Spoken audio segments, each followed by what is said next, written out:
Good afternoon, good afternoon, good afternoon, everybody. How you doing? Today's a big day. We got Tracey Wilson here. She's already in the lobby, so we're not going to spend too much time at all. We're going to get her on and get her going. But we did have some breaking news today. If you weren't watching Twitter, you should be watching Twitter. Eva Chippewick from the Convoy Lawyers, if you remember her, she just released an announcement today, $10.5 million lawsuit against the Government of Canada, Alberta Health Services, the CBC for vaccine injury and misinformation. So we have a lady out of Alberta named Carrie, and we're going to be able to speak to her and Eva tonight. So after this interview, at 7 o'clock p.m. Mountain Time, 9 o'clock Eastern Time, you can come on for a special live episode where we're going to be breaking this story, and Eva herself will be on along with Carrie, the victim here. I also put the entire thing on Twitter, so the entire statement of claim is there and the press release is there. So go check that out after we're done with Tracey. But yes, breaking news, the government is being sued for vaccine injury, and this is going to be some good news. They have the proof. They are ready to prove it because they are the plaintiff, so they have to prove it. So they're ready to do that. So tune in later tonight after we're done with Tracey at 7 p.m. Mountain, 9 p.m. Eastern, and we'll be talking to Eva, and we'll be talking to Carrie, the victim. So without further ado, I'm going to bring Tracey on. She's ready to go, and boy, do I like her set. My goodness, look at that thing. I like that. Let me actually put it into this mode so we can see your whole set. Look at that. Wow. So we have a national TV show and a podcast, and this is where I film. It says in my basement. That's in your basement. Look at that. I got to get one. This is a trailer I have, and I set it all up, so it works for me, but I like that. I like that. Yeah. Who did your... it's like a little studio, right? I have Canadian Tire lights, no joke, and this is how I soften my lighting tissue. That's okay. It works. Yeah. Wow. It works. Well, I mean, hey, the point is you're getting the information out, and that's more important than anything. Absolutely. Yeah, we have quite the audience growing out here in the West, and absolutely, you're going to have a lot of supporters in Alberta and Saskatchewan and Manitoba. And yeah, I got a lot of my questions from a lot of the people out here. I'm ready to go if you are. Yeah, well, I want to just apologize, first of all, and let you know I am recovering from a horrible case of bronchitis. So I'm praying I don't go into some coughing spasm in the middle of all this, but I've been sick for about 2 weeks and I just can't shake it. So I'm so sorry. I'm so sorry. You're just on the tail end, you think? That's just... okay. That's yeah, okay. no problem. I'll survive. I'm sure you will. I'm sure you will. So thank you very much for showing up and then also not changing the schedule. That worked out just great. And if you need some time, no problem. We can take a break or something. But to get started, who is the CCFR and who are you? We'll start with the easy ones. Okay. Well, we'll start with me. My name's Tracey Wilson, and I'm Vice President of Public Relations for the CCFR, Canadian Coalition for Firearm Rights. I am a registered federal lobbyist. So when you hear Justin Trudeau talk about the evil gun lobby, it's me. So I lobby for our organization. We work for credible measures to combat crime, violence, and gun smuggling, and fair and effective legislation for gun owners. We're not total anarchists. We don't believe in no regulation at all. However, regulation should have a demonstrable, positive public safety benefit. Otherwise, it's just punitive. So I've been doing this. We founded the organization about 8 years ago. There were a couple of other firearm organizations across the country, but we definitely saw a void in advocacy and a need for something a little more media savvy, a little more political, possibly more aggressive and more effective. So we built the CCFR. We have a board of directors that governs us. There's directors in every province of the country. We're guided by Rod Giltaca, our CEO and executive director. We always say, in Rod we trust. And we've got about 350 volunteers across the country. So we are the biggest firearm advocacy organization in Canada, just in 8 short years. And personally, I've been a gun owner for about 22 years. I started off as a casual gun owner and a hunter. I eventually went and got my RPAL, which is the restricted possession and acquisition license, and started shooting competitively with handguns and AR-15s. I'm I'm a mother. I have 2 grown daughters. One's in healthcare and the other one's in the, Canadian military. She's Wow. a Yeah, she's a corporal and in the military. I actually got to see her on the weekend. She got leave for the weekend, so that was nice, but she's back off to CFB Meaford, where she's finishing her leadership course in order to be a master corporal. So she's got over 4 years service in, and she's 21. So, Wow. yeah. Yeah. I'm also a military wife. My husband served for 22 years out of base Petawawa. He did 6 tours in Bosnia, and I'm a military daughter. My dad served for 30 years with the Air Force and retired here in Ottawa. And this was kind of our last posting, and this is where I ended up. I've got a black badge, which is it's a qualification for competitive handgun shooting. I'm also certified in the lethal use of force, and I have a 10-year-old grandson who I adore, Oh, who listens to congratulations. me, and we go to the range and have a great time. And yeah, he's everything to me. So yeah, that's basically me in a nutshell. Well, do you say a black card, or and you also have you're registered for lethal force? You mentioned Yeah, that one. so I took a use of force course, and it's the Use exact of same force, okay. course that law enforcement or military would take. And the Hmm. idea is, if you are going to use a lethal amount of force, you need to know when it's legal and when it's appropriate. So Okay. there's a certification program. Multiple organizations offer it now. I took it years ago from Dave Young, who ran CAPS, and that was sort of the granddaddy of the lethal force use of force course in Canada, and he's trained people all around the world. So Can anybody get that, or do you have to be a part of an association that has a reason to get that? I think he's very selective. I don't think he's retired now, so he's not offering the Okay. course. But yes, I do believe that you have to be a gun owner in order to take it. I'm not entirely sure, but the course I was in was all gun owners and law enforcement. We took it all together. Well, congratulations on the family of service. It looks like everybody's getting to service. So that little 10-year-old, what are they going to end up doing? Changing some of our Yeah, laws and lobbying as well? well, that's it. My brother served, he was special forces as well. I always joke around that there's about 79 years of military service at my dining room table. So, Wow. yeah, deep military roots in my family, and we're proud of it. Yeah, so you should. So thank everybody for their service at the next Thanksgiving or Christmas when we're all together. That's amazing. Thank you Yeah. for all that. Thank you. Yeah. So the Canadian Coalition of Firearm Rights, is that an actual coalition? Like I think you mentioned at the beginning, there was a bunch of segmented groups. Did you guys consolidate a bunch and then continue from there? Well, I think that's the idea. I mean, the different groups serve different purposes. They do different things. There's one that's not a registered lobby group, so they're do a lot of consulting with friendly government when they're in power, and things like that. So, I think down the road, that would be the idea that maybe we could all sort of coalesce under with one main cause in mind. But right now, we're just building and growing, and we've done hundreds of media interviews. We've launched Hmm. the largest federal court challenge on behalf of gun owners in the history of the country. We've got a massive lobby record, and yeah, very politically active during elections. Yeah, just trying to That's do our best to hold back the tidal wave. That's great. So we've had quite a few party members on, and we've had some MPPs and stuff like that, and they talk about special interest in lobbies. So they're talking about organizations like you. So what does it mean to be a registered special interest? I'm assuming there's an application or something that's involved to actually become one of those. And then what does that actually allow you to do? Does that allow you to have phone numbers or emails, or you can just make meetings? So what does it actually mean to become a registered special interest? Well, to become a registered lobbyist, you have to Lobbyist, apply sorry. to the Lobby Commission. You're governed by the Lobbying Act of Canada, so it is regulated under federal law.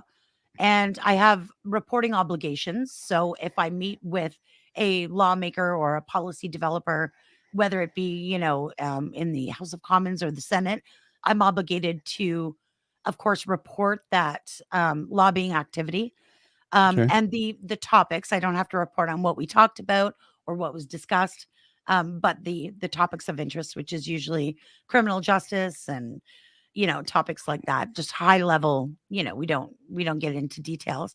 Um, I think for me, it's just some accountability because, I don't want sort of these off the record backroom deals Hmm. or promises.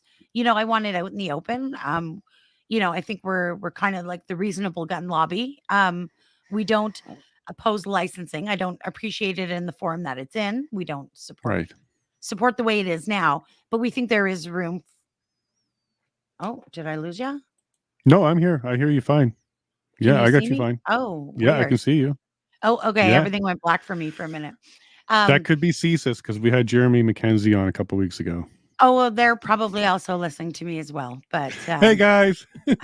just kidding, CISAs. Yeah, Um, yeah. yeah, I mean, it doesn't really entitle you to anything more other than Okay. a little more scrutiny, actually. Some of the groups that kind of fly under the radar and pretend they're not lobbying, they can avoid that scrutiny, but I think it also holds a little bit of clout. So when you are a Okay. registered lobbyist with Lobby Canada, it sometimes gets you into meetings that you may not otherwise have been able to access. So Yeah, yeah, that was my so that's next question. basically Is there an obligation for people to return your calls, or is it still voluntary on their part? it. No, and it's funny actually. I was just talking the other day about how much things have changed under the current Liberal government, and of course, public safety would be my file that I Hmm. work on. And it's funny we look back to the days, the early days of the Trudeau regime, and we had Ralph Goodale, good old Uncle Ralph, Sleepy Ralph. And as much as we disagreed on pretty much everything, he had an open door policy. I had a rotating, every 3-week meeting with his policy people. I was in there all the time. I can look back at my lobby records and clearly see that. Yeah. He invited me to speak at the Summit on Gun and Gang Violence in 2018. I was even his guest at Question Period multiple times. And then it's funny, it was handed over to Bill Blair, Yep. Bootstrap Billy, and it was an entirely different hostile relationship. Just treated gun owners terribly, said awful things about gun owners in the media, calling licensed gun owners extremists. And, it was shocking to me because, I know these people. I know literally thousands of gun owners across the country, and they're Hmm. good salt of the earth people. And that was highly offensive. And then, the file gets handed over to Marco Mendicino, literally the most incompetent man I've ever met in my life. Yeah. And yeah, Bill Blair has entertained a few meetings. We have an infamous video on our YouTube channel where we made our way into his office during I think it was the 2019 election, Okay. um, and caught him red-handed in a lie. We had cameras rolling and a big camera crew with us, and it was pretty exciting. I'll share the link on Twitter later for Please those do. who I'll are share too. interested. Yeah, and it was, and then it just progressively gets worse under each new minister. And then now we've got Marco, who's just, doesn't read memos, doesn't meet with the staff, doesn't have a clue what's going on, can't manage to get anything done, and is just content to be beholden to the anti-gun lobby groups. So yeah, I anticipate him also being shuffled out of that position probably this month. You think so? You think there might Yeah. be a bit of a shakeup? Why would that be? Well, it's a perfect opportunity for Justin Trudeau to, of course, like you got to think of all the other things that fall under his purview as well. You've got, the gun file, which is completely mangled, right? He Hmm. introduced the amendments for the great big gun ban and had to withdraw it in shame. Like it's just, just a complete train wreck of a file handling, and then of course he's got the election interference. Like, Hmm. he's got a lot under his purview, and it's all gone badly. He got caught falsifying, dates on documents to the federal court, putting April 31st or something, a date that doesn't even exist.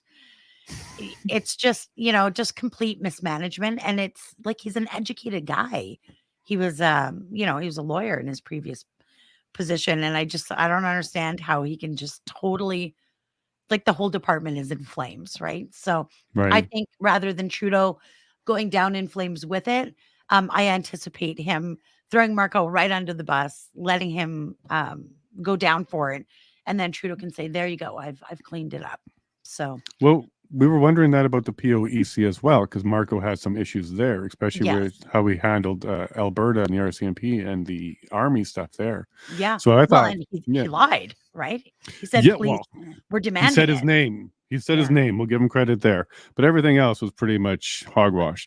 And we thought that he was going to become a scapegoat during some of that. So maybe this took a little bit longer, and there's a couple other things to scapegoat him with. Oh, And yeah. maybe you're right. Maybe he is on his way out soon. That's what I think. I can't imagine leaving him in that role with Mm-hmm. all of the controversial things that he's done and the mess he's made of literally everything under his purview. So, yeah, I think it's just a matter of time. I would expect to see a cabinet shuffle probably this month. Okay, interesting. We'll be watching for that. Now, you Yeah. called Bill Blair Bootstrap Bill. Do you have a nickname for Marco before he's gone? I'm gonna make one, but yeah, just the disgraced, shameful Marco Mendicino. That's what we usually call him on our podcast. But Okay. um, yeah, just gets caught lying and just I don't know. I think I had this false I worked in a legal background before the Hmm. CCFR, so I worked with lawyers, and I mean, you think of them what you will, but these are normally people who are Have sort some of beholden to competence. tell the truth. Normally. And yeah, and I guess combining a lawyer and a politician, it just creates a monster, right? So yeah, Absolutely. And maybe some special training and some backdoor meetings, some enticement in a certain agenda. Maybe all of that wishes all washes of that. people's, Yeah. yeah, changes people. Well, maybe Marbles Marco, because maybe he has some in his mouth and in his head. Sometimes he doesn't speak quite right. I don't know, Yeah. marbles. Who Yeah, do you he gets think they would? tangled up. Yeah, a little bit. Yeah. Who do you think they will put in next? Do you kind of figure out who they might go in, or it could just be any random person? Well, unfortunately, it's one of these situations where the cure is worse than the disease, right? I have a feeling that it'll probably either be Mark Holland, the Liberal Okay. MP for Ajax. Um, I don't know, but yeah, I think it'll probably You be don't want Mark to give them any Holland. ideas, right? Well, I don't wanna give them any ideas. I mean, whatever. It's all painful, horrible medicine, right? But, Mark Holland was the parliamentary secretary to Ralph Goodale, which is usually Okay. sort of the breeding training grounds for Right. a Kind of coming ministerial up behind the other position. guy. Yeah, Right. and he's, super hardcore anti-gun, and he's got, some constituents in his riding that are, like, insanely vocal about this stuff and just all the funny takes. I've driven up to Ajax on a couple of occasions and sort of not hijacked, but attended some of his public safety town halls back in the day, and it was just wild. So yeah, either way, I think gun owners are in for a terrible time with this government, Hmm. unless they think they've exhausted the political opportunity that gun owners present to them, right? Yeah, we're going to certainly get into that. Now, you're a registered lobbyist, which means you don't actually have any party affiliation. But I suspect that there's a couple parties that you're a little bit closer to simply because of the way that they treat this issue. So, how is your Yeah. relationship with each party? Let's just do the three majors and then maybe even mention PPC. So, NDP, Liberal, CPC, and PPC. What kind of relationship do you have with those Well, parties? I the first thing I would say is that um politicians are not the cure, they're the cancer. So, it's not, I mean, personally, I am a conservative, card carrying conservative. Um, and with my background and just a real solid understanding of the playing field that I'm stuck working in, that I don't Hmm. choose the way things are. This is the way they are, and I have to work with the reality of the situation that we're in. Correct. So Correct. of course, the most effective relationship we can form is, of course, with the CPC. Doesn't Hmm. necessarily mean they have the best policy, or I think a conservative government would come along and reverse everything, and send us flowers and apologies. I don't believe that for 1 minute. Um, but they do have the best chance of forming government over any other Hmm. opposition party. Um, the NDP, it depends. The NDP under Jagmeet Singh is just sort Yeah, of water boys for the Liberal Party, right? And I think that must be really hard for some of the, some of the hardcore old school NDP voters and party members. It must really suck to watch your party be so beholden to this corrupt Liberal government. Um, absolutely. but I know personally, I've spoken to many NDP MPs, and they're not about gun bans and all of these things. They're about, reasonable measures, maybe even some slightly unreasonable measures, but they're not about banning guns. Like they don't actually believe in all that stuff. But they're sort of stuck going along with whatever the Liberals want to do if they want their, rental, dental, daycare, all their stuff that they claim responsibility for. So there's that. The PPC, Max has a great firearm policy. In fact, back in the CPC leadership days, we helped Max work on that. I Great. flew out to BC. We did an interview with Max when he was running for leadership, sort of like a Dateline style interview with a real camera crew and everything in the lobby of a nice hotel. And like it was quite beautiful, the video. And personally, I really like Max. It stood up for me in the rotunda one day when Bill Blair kind of got in my personal space a little bit. Oh, sorry. Yeah, that's a story. But yeah, I mean, he's not in any position to do anything legislatively regulatory about the situation that gun owners are in. It's probably take a solid decade to build the party to be anything credible. Hmm. So, I'm not opposed to Max or the PPC. Some of their followers or candidates are a little wild on Twitter. But all in all, I think he's got the basis for something there. It's going to take Yeah. a long time to mature it and to really vet the people that you put forward as candidates. But yeah, he's got a great firearm policy. But you can promise the world when you know full well you're not going to have to deliver it. So That's a fair statement. Yeah, that's a fair statement because it's yeah, easy to do that. Yeah, for sure. But yeah, it is good to see him getting out there, doing the pictures with the guns, showing the stuff in Manitoba, talking about a PAL license and stuff like that. So at least he's got that conversation yeah. Like starting. I'm surprised he didn't do that before. I am happy to see him doing it. And there's no shortage of gun owners or clubs that would welcome him in to come for a range Hmm. days. So yeah, anyways, it's better late than never. But Sure. yeah, I think Max is a great guy, and I think we'll just have to see what happens. I'm also not one of those people that assume that all PPC votes would go conservative. I recognize that if there was some sort of merger there or a benefit to helping each other, that would probably be the easiest way to unseat the Liberals. But conservatives can't claim to own those votes either. So I try and stay neutral on that stuff and not ignite the Twitter wars over that kind of stuff. But yeah, the best path forward at this time in the reality of the situation that we are stuck working in is absolutely to push for a CPC government.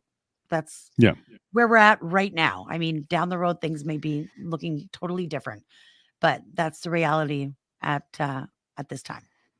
Yeah, and that's a very clear reality, and we're really hoping it's a decent or a strong showing for the CPC. Yeah. Even though I'm an independent candidate from my riding, I understand where we're headed, and if I do win, I'd have to work with Pierre directly. So I understand all that. That's fine with Yeah. me. It's the reality of the situation. Had a quick Yeah. question here from a chat. Okay. What's the difference between the NRA from the CCFR and vice versa? So are you like the similar as the NRA, or are you guys completely different? Like if we're comparing apples to apples here, is it similar? Well, the NR I mean, there's multiple groups in the States too. The NRA is probably the Mm. most notorious and the largest by very slim margin. But Gun Owners of America, the GOA, is almost as big, not nearly as notorious or controversial. Probably has a lot cleaner books as well. But I Okay. mean, it's a different situation because in the States, they have a Second Amendment. They have a Mhm. legitimate, recognized right to own firearms, whereas in Canada, we don't. So that's incredibly, uh, it's a difficult comparison. We get called the NRA North or the NRA of Canada. We get called that all the time, by mostly by liberals and liberal leaning media or anti-gun Okay. groups. The NRA, right in their constitution, it prohibits them from working in Canada. Um, they're beholden to their American Mhm. members, and Canadians can become members of the NRA if they want. I think you get a magazine or something, but it does absolutely nothing Right. They to don't lobby up here or anything. no, like it won't actually help you in your situation with your guns or with our political situation in the least at all, zero. Um, so the CCFR is Canada's largest firearm lobby organization, but we also have a whole avenue of advocacy through education. You know, Great. for me, there's different avenues. There's lobbying and the political stuff and trying to, influence elections and voters and whatever. But there's also just the public opinion. And the only reason why the liberals get away with some of the crazy gun stuff they've done to us, the punitive stuff, is because for the most part, we've had this public relations nightmare for 30 years as gun owners where you were taught to sort of lay low and keep quiet.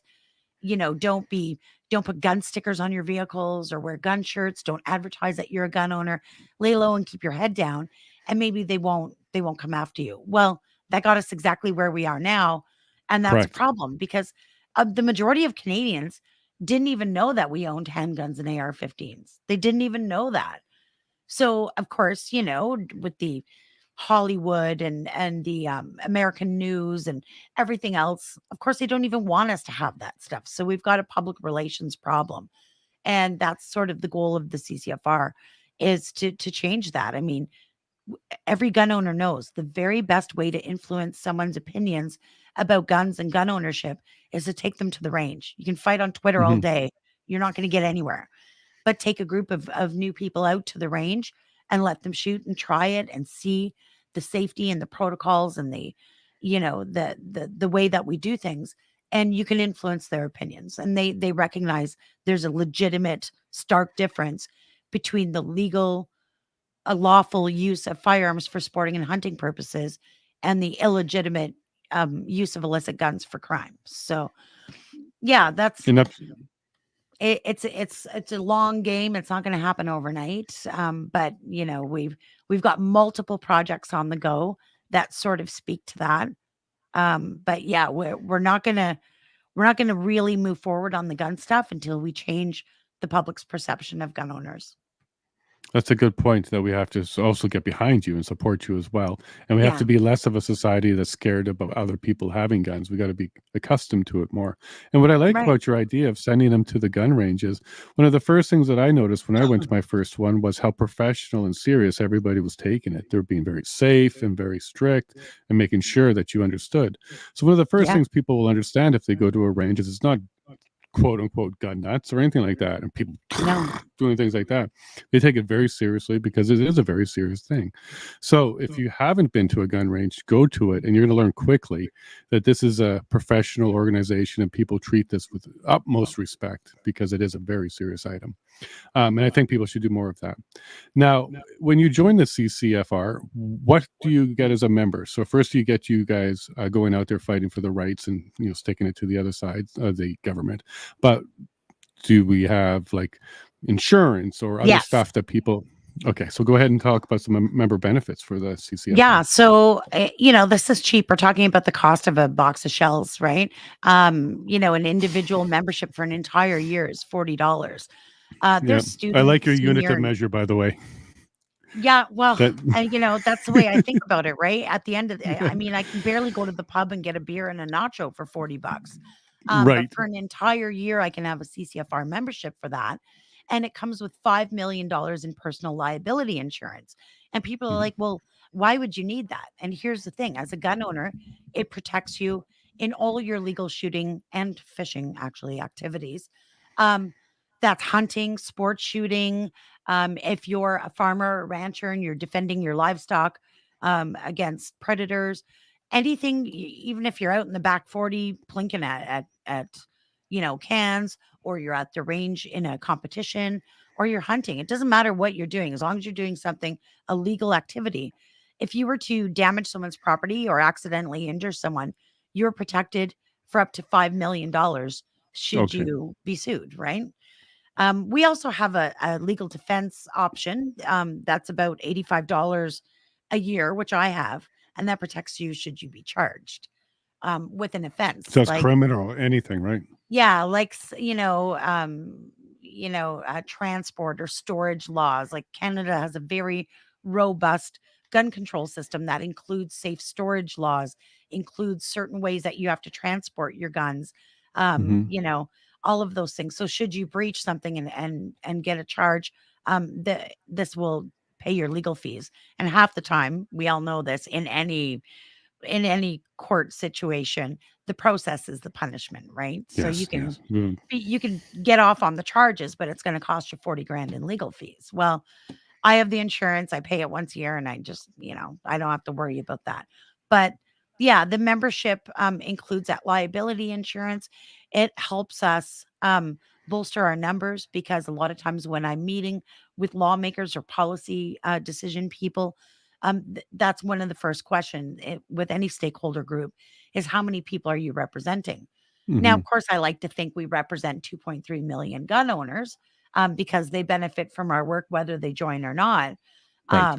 But there's power in numbers, and the CCFR does a lot of work, like stuff that has never even been dreamt about doing in this country for gun owners. So yeah, it's really important to join, and yeah, we send little tokens every year. I think we've sent lapel pins and a bunch of different stuff. But, at the end of the day, your 40 bucks gets you that insurance.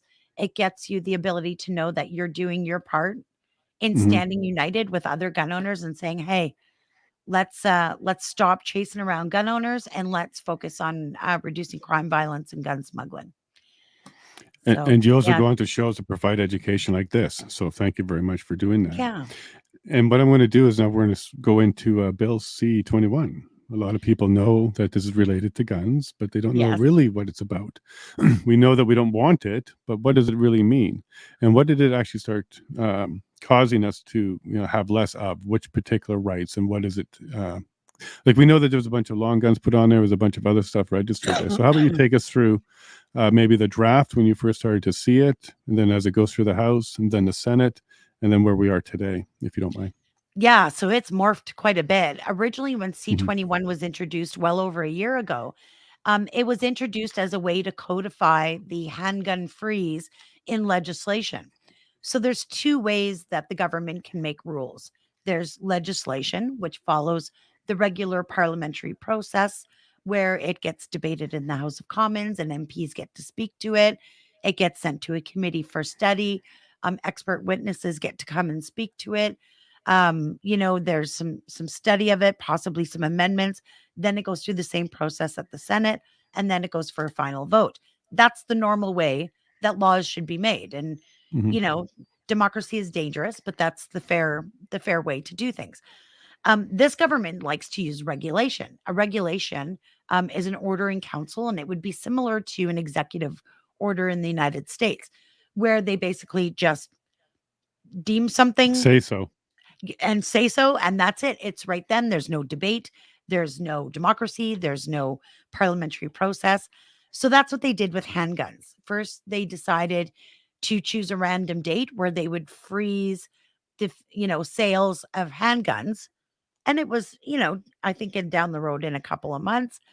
And of course, what happened was there was a massive run on guns, right? Sure, of Every course. legitimate every legal gun owner, and myself included, like, I had no intention of buying more guns until I was told that I wouldn't be able to. And of course, Correct. then it's like, well, okay, maybe I'll get one more. Okay, maybe two more. Okay, I'll get a third. The other thing was, I also didn't want retailers to be stuck with inventory that they can't sell. After that Right. certain date, you can no longer sell or transfer a handgun. So it was like, oh, this is a problem. So we started buying up all the handguns. The whole country went nuts buying handguns, like legal gun owners buying them, not Hmm. not bad guys.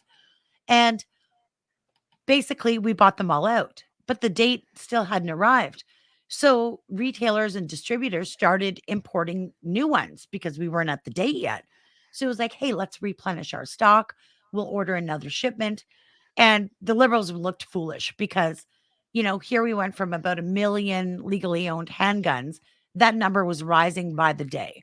We were, 20,000 registrations behind with the CFO. Like it was insane. So they came out with another ordering council where they froze the imports right away.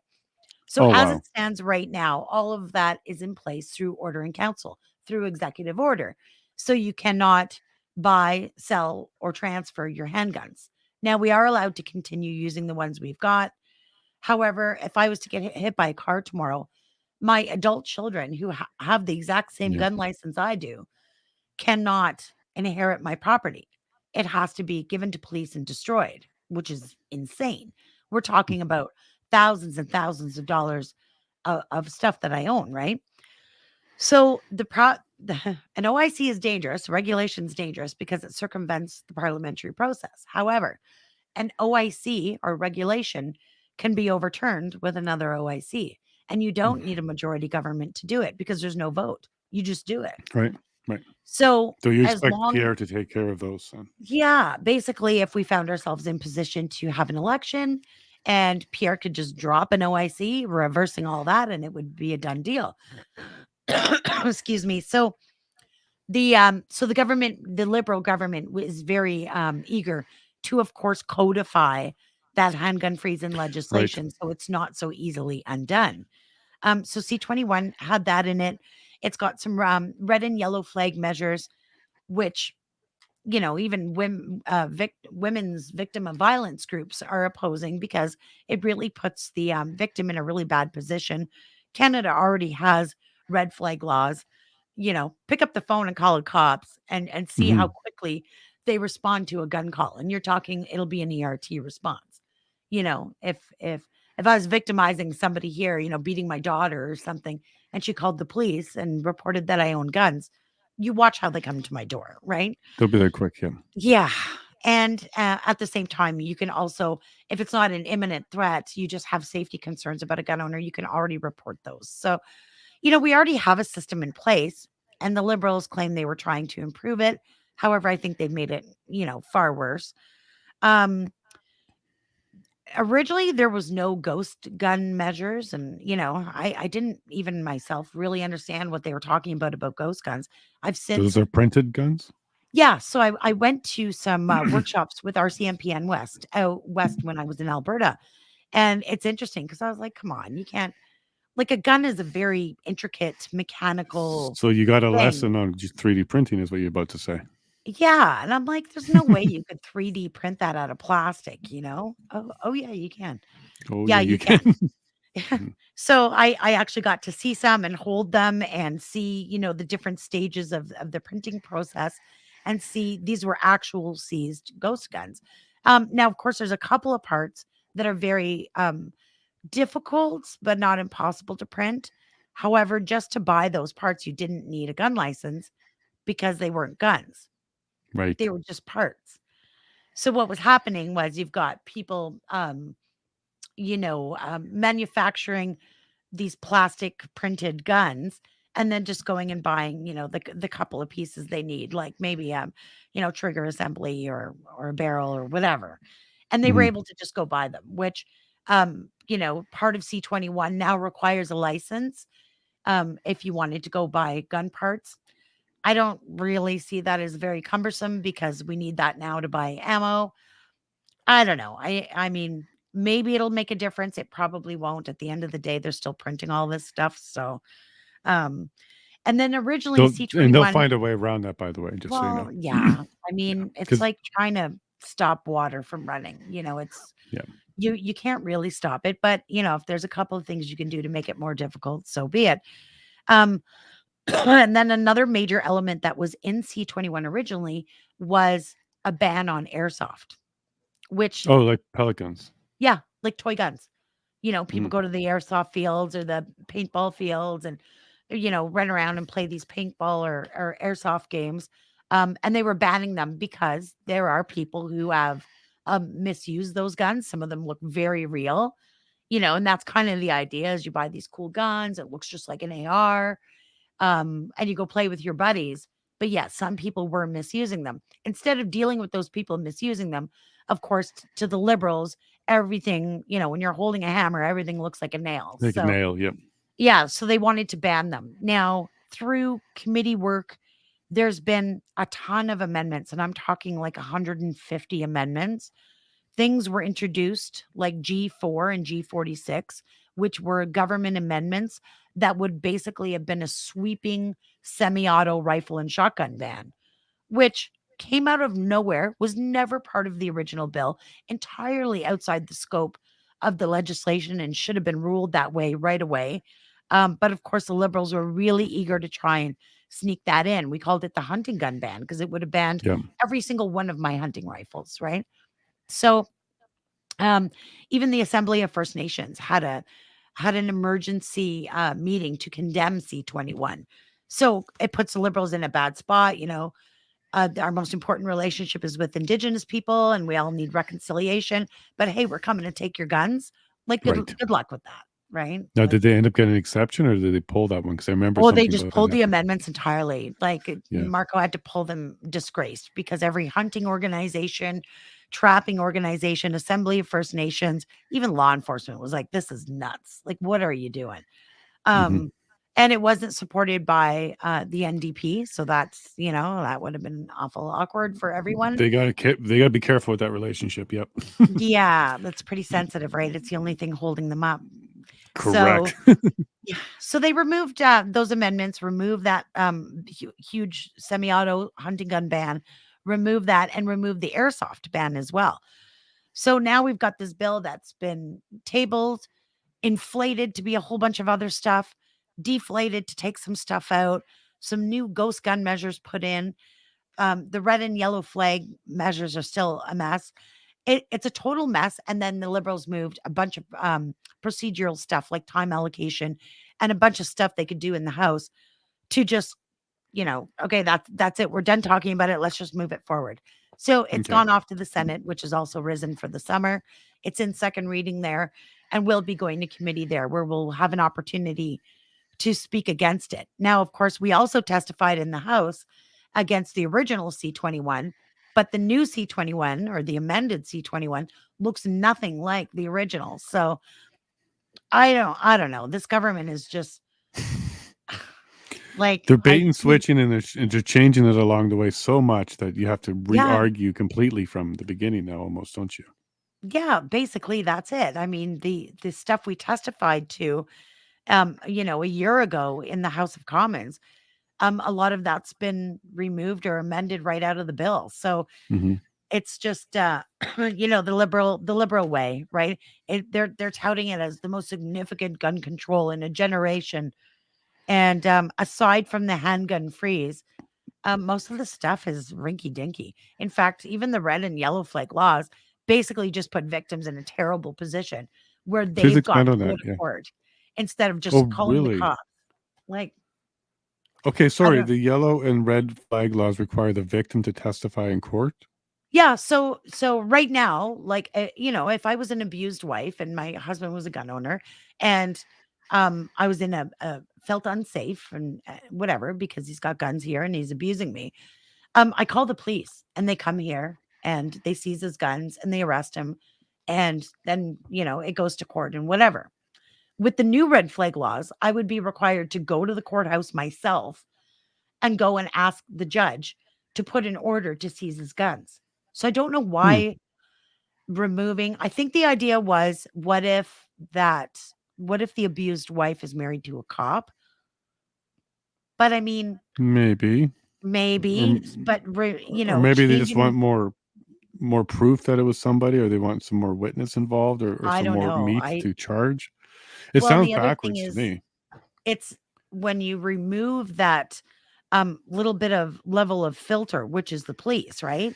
If I call the police and say that, and they come here and it's obviously a bogus call, maybe I caught him cheating on me, so I'm really mad at him and I want to screw his life over. I'm not saying that happens often, but it actually does happen. I know of Hmm. multiple cases. Sure. But at least you would have the police there to sort of be some sort of filter, some sort of middleman who have the authority and the power to take your guns away, arrest you, throw you in jail, charge you, and also protect the victim, right? Hmm. So by removing that, you also open it up to a lot of like it can be abused, like I said. So Like it's anything. a bit Yeah. of a mess. Women's groups have come out against it, and still the liberals are charging forward with it. Even anti-gun groups like Police have come out against it. So I don't know. I don't know why they're doing it. Maybe just to give women more options, but yeah, it's like finding a solution and then breaking everything to fix it, right? Well, that sounds really backwards to me personally. Yeah. Like, why are you making the victim take another step or two? I could understand if they're going to accelerate it, like maybe there's a 72-hour period where they're going to do something, but that's just based on a phone call. And then maybe if you want to take them away permanently and remove their PAL, that will require some sort of court appearance or something like that. But Yeah, I to mean, all make it that exists now, right? And right, so what do we need any more law for? yeah, and being able to call the police and having them intervene means immediate safety for that woman, immediate or Hmm. victim. It could be a man, who knows, right? But Sure. immediate safety for that victim because you have somebody, in uniform with a gun on their hip coming to your door, calming the situation, removing the threat, removing the firearms, and providing that victim some safety. So I'm not trying to advocate for the cops, but there's absolutely a role for them to play in that. And I think it's crazy to expect a victim to, jump in the car and head down to the courthouse and talk to the judge. And I don't know, it's just crazy to me. Even if it's open, like hopefully you're a victim between 9 to 5, Monday to Friday, or else you're in Yeah. trouble. Yeah, it's stupid. But that's the liberals. I mean, there'll be something that's not broken and then they break it so they can say they fixed it. But again, the solution is worse than the problem to begin with. Especially when they usher Marco in, you know you're in trouble. Oh no, he's here. Oh no, we're in lots of trouble. Okay, so, but of course, crime rates went down, murder rates went down, violence in Toronto is going down, Vancouver is getting safer because of all this, right? No, no, in fact, What? and I thought that's why they're yeah, doing this. since 2015, violent crime is up 32% across the country. Gang-related homicide is up 92%. That's not a typo, like 92%. So we have never had a more dangerous, violent society than we do right now. And here you've got Marco Mendicino and Justin Trudeau dicking around, going after hunters and sport shooters. It's Hmm. absolute insanity. Ruining legitimate sports that are on their way to becoming Olympic sports, like IPSC. And meanwhile, you've got multiple shootings. Anybody who follows me on Twitter sees me sharing all the shootings in the GTA that TPS Right. shared. Excuse me. No And good. it's just insane. And to think that this is the liberal solution to violent crime, and they use it. They use the tragedies because then they can say, well, maybe we just didn't go far enough. Maybe we should take more guns, right? So it's just this awful circle of violence that we're stuck in, and somehow we're the victims of.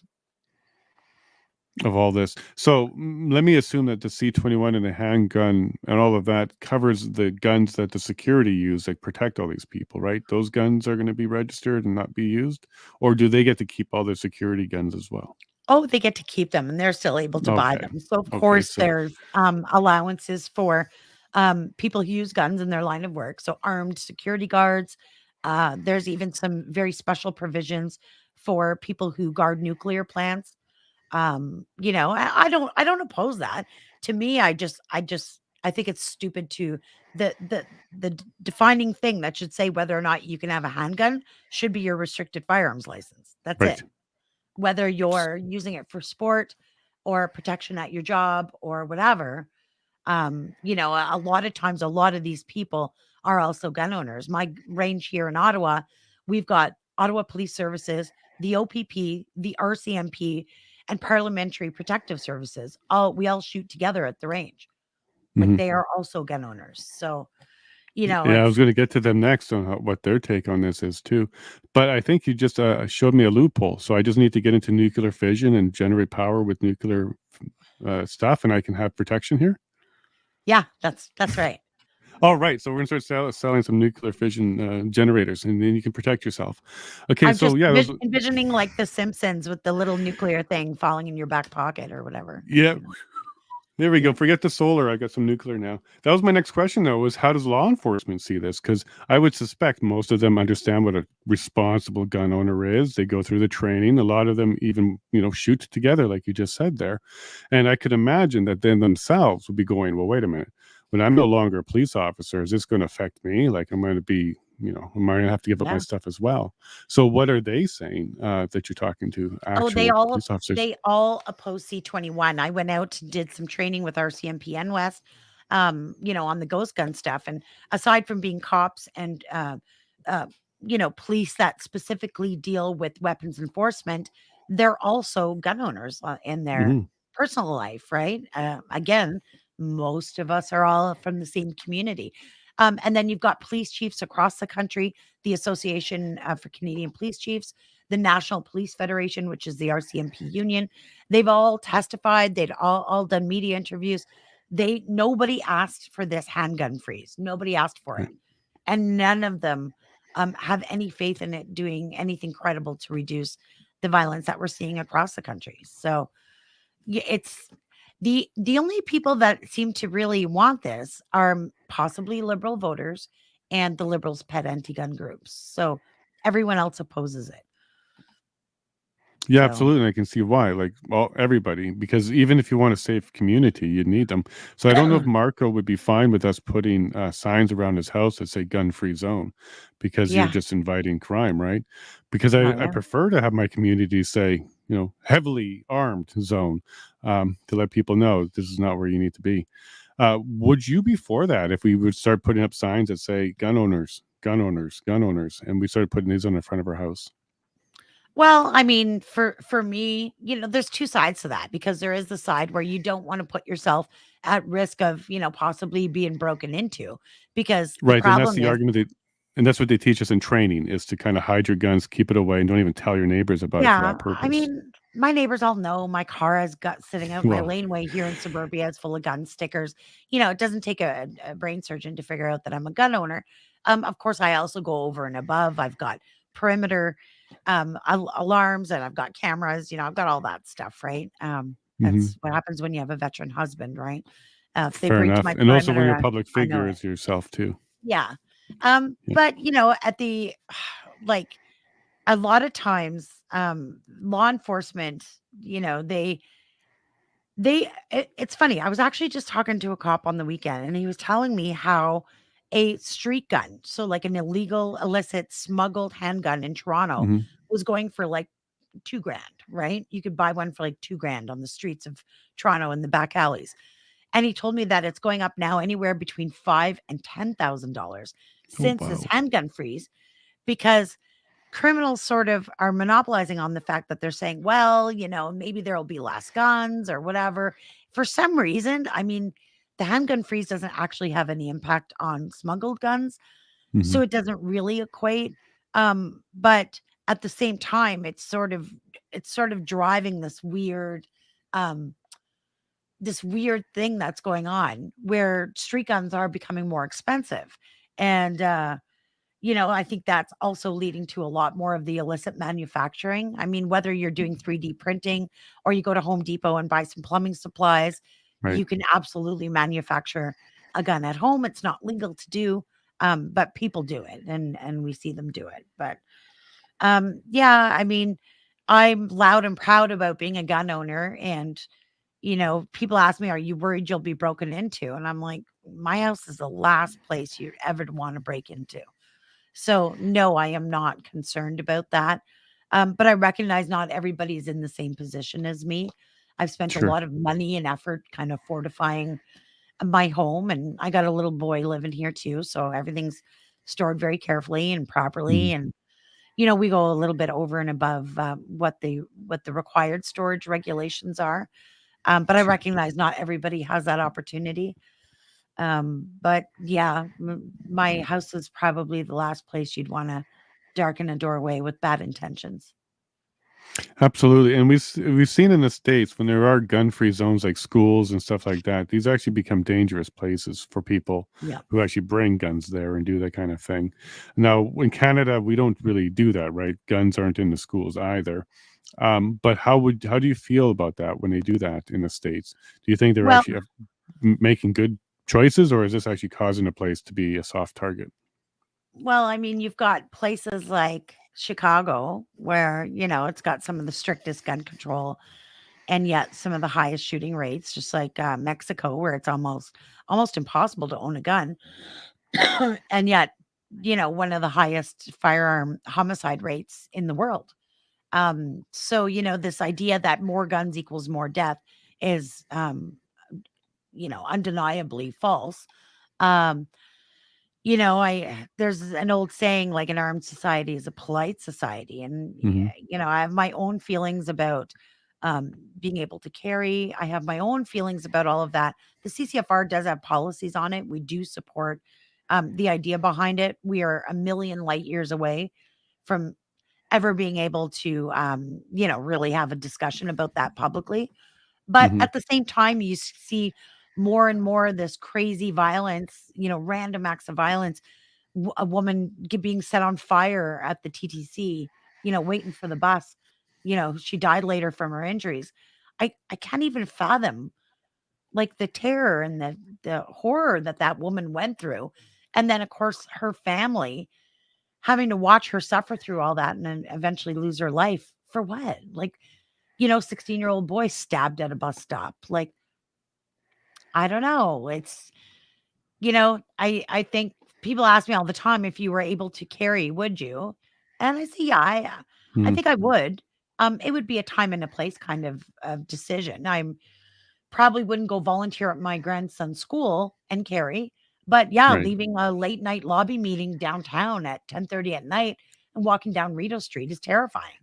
In fact, I don't do it. So, it's unsafe. So, yeah, I think it's a time and a place kind of conversation. And, the more we see this random acts of violence and, the degeneration of our society, I think you're going to see more people wanting to have that conversation.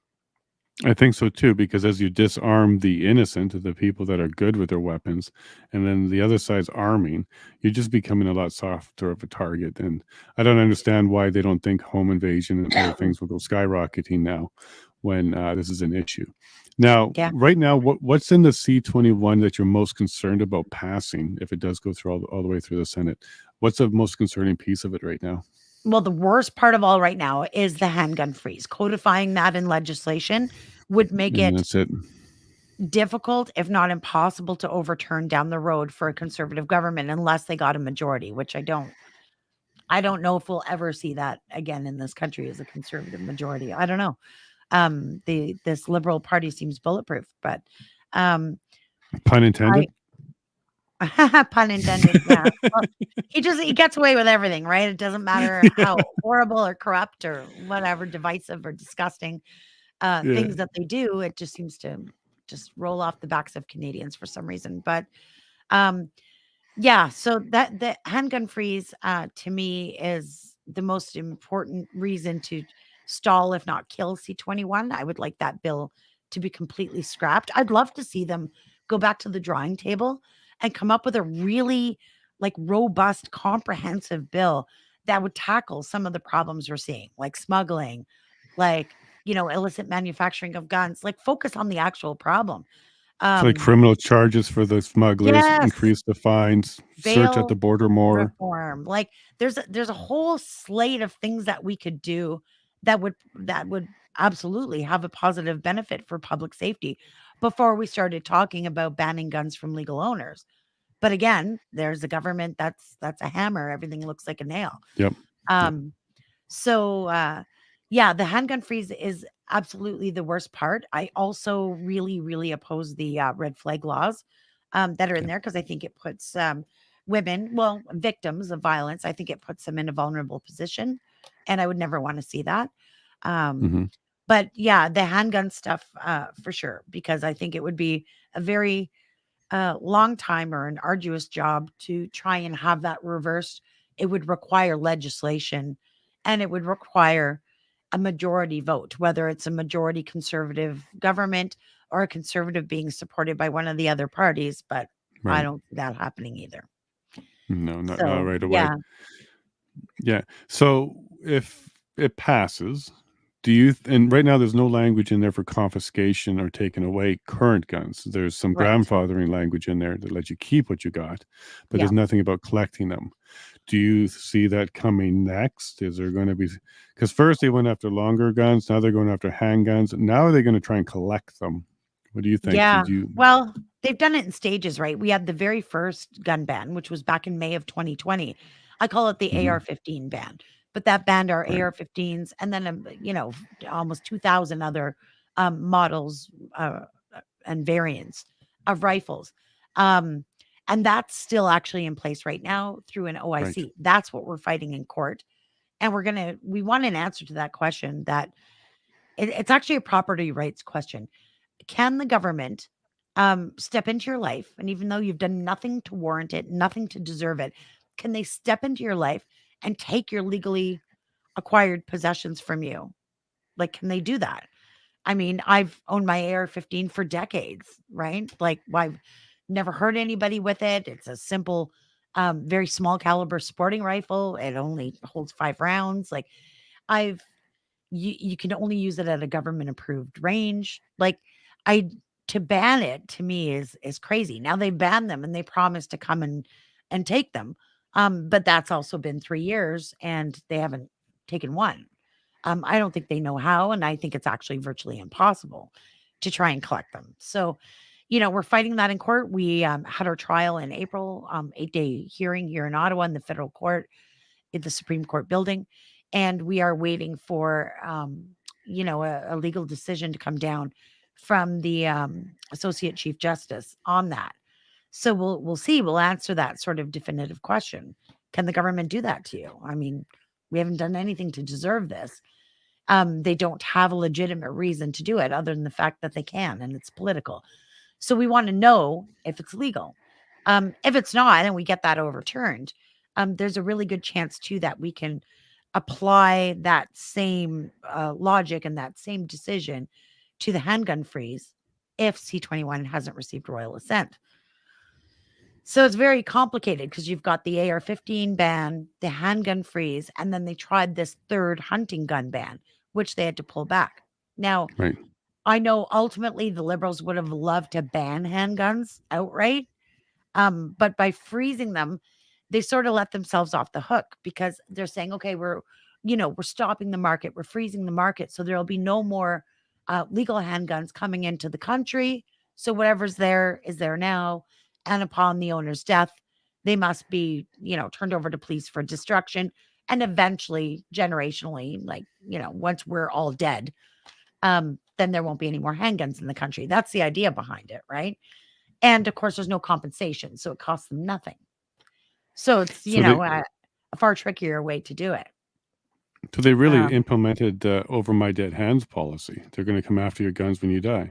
Literally, yeah. Like imagine, I got a friend of mine. He's an older guy. He's about 68 years old, and he's been shooting his whole life. And he's owned handguns for I don't know 45 years or whatever, and really into the shooting sports, shoots cowboy action, and his whole life revolves around it. All of his social activities are wrapped up in it. All his money is wrapped up in it. They've traveled all across the country and through the United States, going to competitions, him and his wife, and they just love it. So imagine after this whole life together, traveling and competing and just living this lifestyle, and then he passes away, and you'll have this grieving widow answering the door, and it'll be the cops there to take his most beloved possessions and destroy them. Like, for And what? is there an age limit on the guns too? Because I know that like legacy and really old guns had another grandfathering. So is there anything like that for Like, collectibles or historic? yeah, antique firearms are not Right. considered firearms, but I mean, that's would But be they a have little to bit have the flip pin flop. removed or something, right? Yeah, They have to yeah. be I mean, unfireable. that doesn't apply to anything that we're kind of using and competing with now, right? That would Okay. be like Right. historic firearms. But yeah, even for me, I'm very obviously very involved in the firearms community. I've shot at ranges all across the country. I've taken literally thousands of women to the range through our women's range program. Girls all across this country have shot my guns. And the thought that if I was to, drop dead from bronchitis tomorrow, they're going to come here where my children are and take my stuff from them. It's I don't know. That And that that's doesn't because sit well with me. Yeah, everything's registered. You did it legal, and they know what of you course. own. Yeah, because Right. I followed the law and I've registered my handguns and I bought them legally and I followed every rule and regulation, regardless how ridiculous they are. Hmm. That's my reward for that. So, Right. But these criminals on the street, they can pass it down to their homie or whatever, right? yeah, C21 doesn't touch them at all. So, it doesn't have Lovely. any impact on. Yeah, So before we get on to the next big one about open carry, self-defense, and firearm ownership rights and some of that stuff, I'm going to get a couple questions in front of you if you don't sure. mind. So Azario's asking, if you already have a PAL, you're already a PAL holder, do you think it's worth applying for our PAL? Yeah, absolutely. Because the more there are of us, the harder we are to ignore. There are a lot of handgun owners in Canada. And then there's also other restricted firearms that you can acquire. Now, there's not much left, granted, Hmm. under this government. But I still think it's worth going to get your RPAL. And again, things suck right now and they might get a little worse before they get better, but they will get better. This government won't be in power forever. So, yes, I would absolutely go get your RPAL. So go get your PAL, your RPAL, and go get your CCFR membership so that the Yeah, numbers are there, so you have a lot more numbers to represent. right. Excellent. John is asking, how does the CCFR fund itself? Number two, if the CCFR is not about supporting the rights to bear arm, how long will it take to change the public reception of individual gun ownership? I'm not sure about the second question. The first one Well, is, how do you fund yourself? yeah, that's easy. So the CCFR funds itself strictly through donations and memberships. Great. So you'll notice on Twitter, our CCFR Twitter account, we've got a lot of clubs and businesses, and they'll donate bigger amounts. Right? We had a donation today. I think it was $1,000. We've had $100,000 donation was our biggest one that we ever got from a club. Um, but for the most part, like 90% of our funding is from individuals. We have 90,000 Canadians who donate to us. And it's, you can go on the website, donate $10. We've done a couple fundraising contests. We got a bunch of these signs. What do you call these? These neon signs. We got a bunch of different ones made up. We did a year long thing where we drew for them all year long and you could enter to draw. And then, of course, memberships. So, yeah, like it's literally the origins of grassroots. It's individual people just Right. helping So out. it's not gun companies or anything like that. So they're No, not, no, no, no gun companies. We have retailers like ma and pa shops who, sure. family businesses. They sell guns and employ gun owners and whatnot. They've I've donated or done fundraisers or rounded up at the till, stuff like that. Hmm. But yeah, no gun manufacturers, and we have absolutely no government funding, no outside Canada funding. There's a couple of Americans who have bought a membership, just I guess probably out of pity for us and our horrible fight up here. Hmm. I think there was a kid in New Zealand who bought a membership, if I remember Oh, that's correctly. cool. Yeah, it was really nice. He wrote us a letter and stuff. I mean, you could go online and get a membership even if you're from somewhere else, but we only work here in Canada. But yeah, it's all grassroots funded.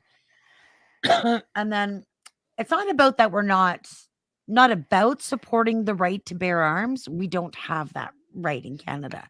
Now, we're asking that question in court right now.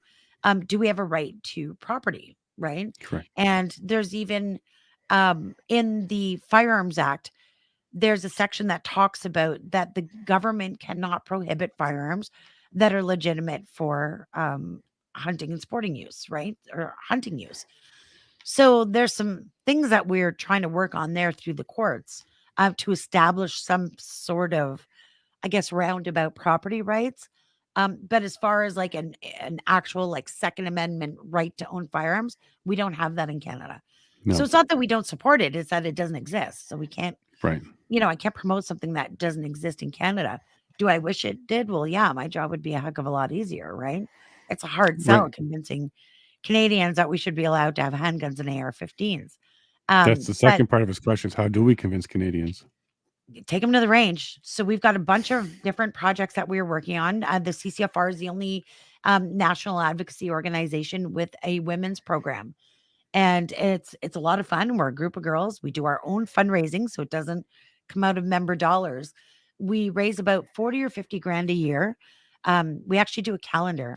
So Oh, it cool. sounds it sounds funny, but it's pretty girls with guns.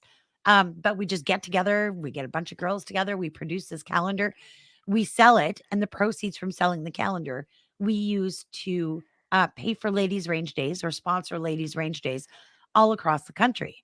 And the reason for that is I remember, I've been a gun owner a long time, but I remember sort of first starting and, it's the boyfriend lessons or the husband lessons. And it's about as awful as learning to drive with your boyfriend, like Mm, that. Like, no offense, there's all kinds of things you can do together, but there's something really don't do that. special about being able to go to the range with a bunch of other girls where you're comfortable, you're safe, you're in a welcoming environment. Sometimes we have these beautiful catered lunches at the range and just have a great experience. You get a bunch of soccer moms or in liberal cities, bring them out to the range. They have a great time. They get to shoot some guns. They go home with an entirely different perspective. Women vote, they make decisions for their families. And so far, I think we're about 4,000 women we've taken to the range across the country. So yeah, it's a slow go, but we're doing it. The other the other project that we're working on with that is National Range Day. You can go to nationalrangeday.ca, and this is a website that we've developed. And every year ranges all across the country open their doors to the public. You can go in, you can try your hand at shooting sports. I host a huge one here in Ottawa. We get about 600 people Wow. through the doors. Yeah, we bring them in. I got bouncy castles for the kids and face Hot painting and tubs too? yeah, yeah. So the They're bouncy gonna shut you castles. down as soon as you start doing that though. Yeah, I know. It's like kryptonite here for the liberals, but Yeah. yeah, but we just have a great family event. So, every year it's the first Saturday in June, every single year. And of course, the date rotates each year. But yeah, we just had it on June 3rd, and it was a massive success here in Ottawa. I think there was about 114 events across the country, and that'll grow each year, right? How Hmm. long will it take? I don't know. I think there will never be a time where we're not fighting to try and cling to whatever we've got and not lose any more of what we Right. have and maybe even, you know, fight for a little bit more. But even in the states where they have a Second Amendment right to bear arms, it's not like they don't have to fight to keep it there too. So how long will it take? It will never be over. It's a never ending job. Right. You gotta keep that fight going because they're always trying to come after it. Oh, And yeah. Hannah asked, and Hannah, there you go, females and guns. Hannah asked, how hard is it for a first time gun owner to get legal? What is the process? So you quickly take Hannah through where to get started. Yeah, well, you gotta take your course, first of all. It's the Canadian Firearm Safety course. If you make sure you follow me on Twitter, and I'll post a link on the information for all of this, but you've gotta go take the course. It's a 2-day course. You've got to take a practical and a written test. You've got to achieve 80% or more. Once you do all that, you have to fill out an application for the RCMP, provide personal references, provide the contact information for your spouse. If you don't have a spouse, you have to provide the information for any conjugal partners, anyone you've slept with in the last 2 years, so Hmm. they can be contacted. Very rigorous vetting process. You've got to pass a criminal background check. Um, and then once all of that's done and the RCMP approve you, then they send you a license. The whole process can take anywhere from 6 months to a year. So it's Yeah. it's a lot of work to become a gun owner. And then you want to join a range or go hunting or do whatever you do with your guns.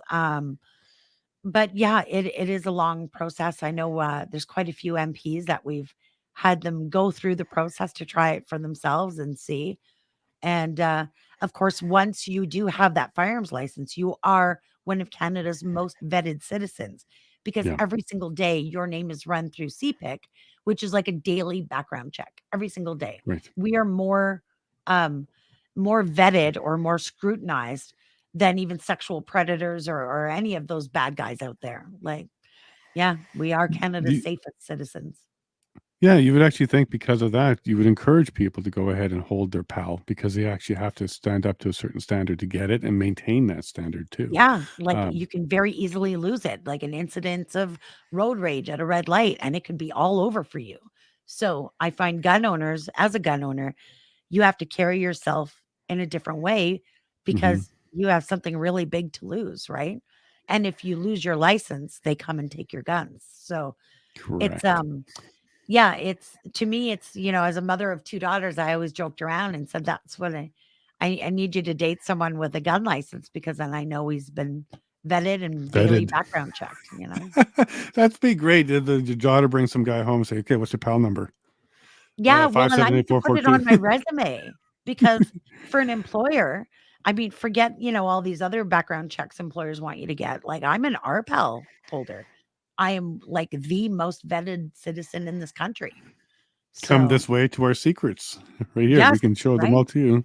Yeah, Yep. So I'm going to move on to the open carry self defense because, as you mentioned, getting your license and stuff, the course that you take, what they teach you in that course is in Canada, the only ways you can use your gun legally is in a range or for hunting, right. like recreational and hunting. You can't even say, I'm getting it for self defense, nor can you use it for self defense. Is that correct? Well, you can use it for self-defense, but, self-defense is not a legal or legitimate reason to own a firearm according to the law, to Right. acquire a firearm. However, once you own a firearm,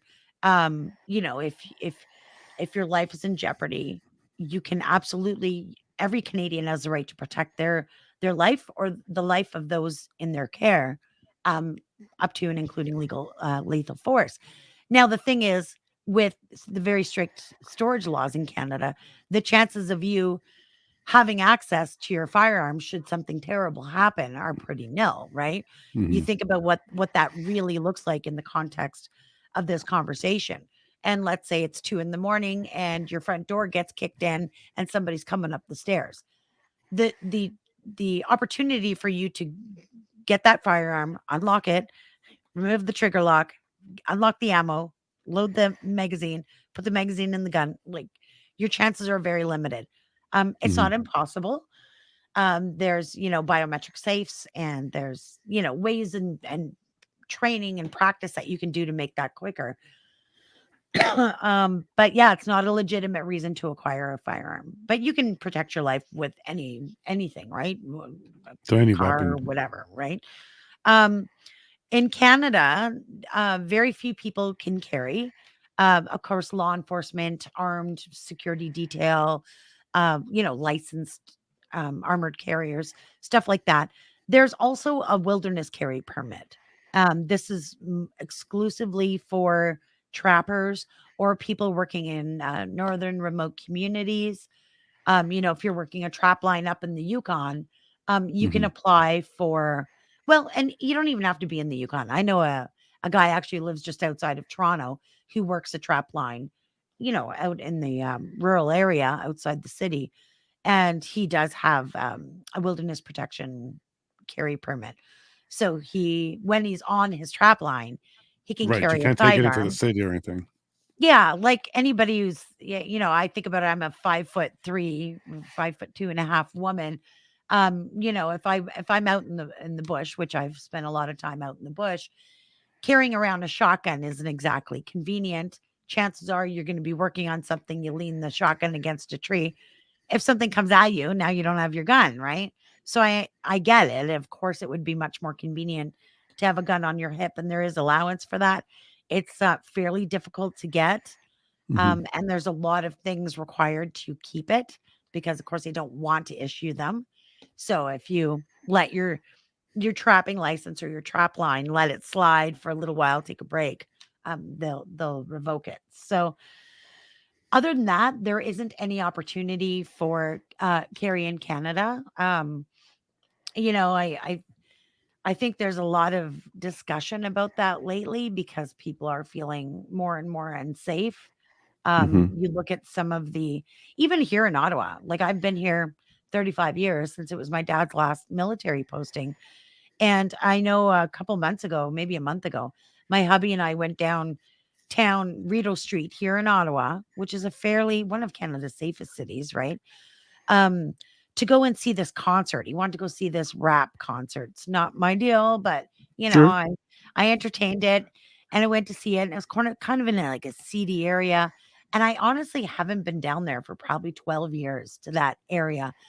And just how far it's degraded Mm. was absolutely shocking to me. You know, open drug use everywhere, people passed out in the streets, people puking, like garbage and needles and fights and cops at every corner. And I was like, what is going on? I mean, you know, I'm living out here in the suburbs and it's like being on an entirely different planet. Right. And that's Ottawa. I watched the videos coming out of Vancouver, Edmonton, and even Hmm. Montreal. And to me, it's shocking, and the violence is escalating, and that's a problem because a human's number one instinct and number one need is a sense of security, right? If you don't Yeah. feel safe, you don't feel anything, right? You can't function and you can't really live well. No. Yeah, it's terrible. Now, Maxime was bringing up castle doctrine during some of his speeches. And so we don't have a castle doctrine in Canada. He was trying to imply that we need one. How do you feel about the castle doctrine? Well, I mean, I think a lot of this, you know, I don't know. I have probably different views than a lot of people, even in my organization. You know, Sure, I your remember view is what reading, matters. yeah, well, I remember reading a post on Facebook. This is a good example. And they were talking about, do you think you should have the right, you know, if somebody breaks into your house or, you know, steals something off your property, should you have the right, you know, to shoot them? And I said, like, no, I wouldn't want to do that. And I told the story about I had a nephew. He had a bit of a troubled teenage years, lost a parent to suicide. It was a very difficult situation. And he kind of started going down the wrong path and doing some bad things. And I just I just can't imagine shooting a kid over stealing a bike or a set of tires or whatever.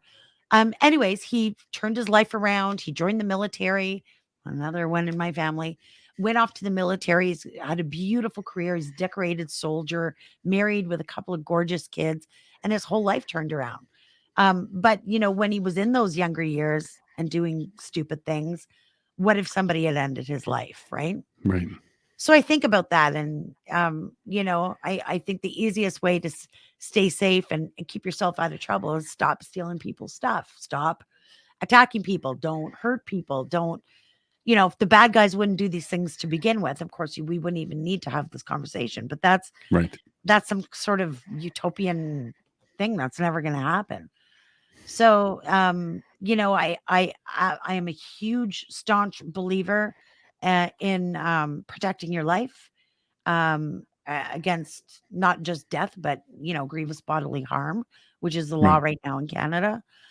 Um, I'm torn on stuff because as much as I love my stuff and I worked really hard for it, and I don't think anyone should steal it. I also differentiate it from human life. Yeah, I you put life There above. are Yeah. people literally in the, you know, in the head ranks of my organization who don't necessarily agree with me. So that's not a CCFR position, that's my own. But Okay. So officially, the CCFR position is castle doctrine. we don't have a position on that. Okay. So It's that like an is no, not American. for or against. Yeah, we don't really import those, you know, but I mean, maybe we could come up with one. All our policies are public on our website at Hmm. ccfr.ca. You'll see the policies tab there. And yeah, we have one on self defense. We have one on concealed and open carry. Um, you know, we take a lot of flack for it from liberals and anti-gun lobbies because they're like, "Oh, look at the CCFR, they're lobbying for concealed carry." And it's like, dude, we're struggling to hang on to our rifles and shotguns right now, let alone lobby for that. At this point, it's a million light years away. Um, but we feel that it's important to take a position on something.